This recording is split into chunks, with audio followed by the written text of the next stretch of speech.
लोकसभा चुनाव में कांग्रेस पार्टी भले ही बम्पर 99 सीटें हासिल करने में कामयाब हो गई, लेकिन कांग्रेस पार्टी के fire brand leader Adhir Ranjan Chaudhary Murshidabad के बहरामपुर सीट पर जीत का झंडा गाड़ने में कामयाब नहीं हो पाए और रह रहकर उनका दर्द छलक पड़ता है। এই সাম্প্রদায়িক নির্বাচন রাজ্য থেকে বাংলা দূরে ছিল।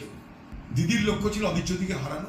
অধীর চৌধুরী হেরেছে, কিন্তু হেরেছে তার কারণ আমি সাম্প্রদায়িক রাজনীতির चक्रांतेर शिकार हुई। हकीकत ये भी है कि लोकसभा चुनाव में कांग्रेस का कोई भी बड़ा नेता अधीर रंजन के लिए तशहीर करने नहीं पहुंचा।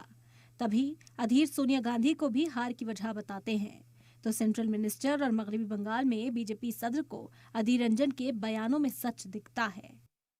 उस समय बेलडांगा बोल के एक जगह है उनके ही लोकसभा कॉन्स्टिट्यूएंसी में, वहाँ पे दंगे भड़काए गए तो स्वाभाविक रूप से इलेक्शन का प्रभाव पड़ा और वो कारण हो सकते हैं अधीर जाके हार की।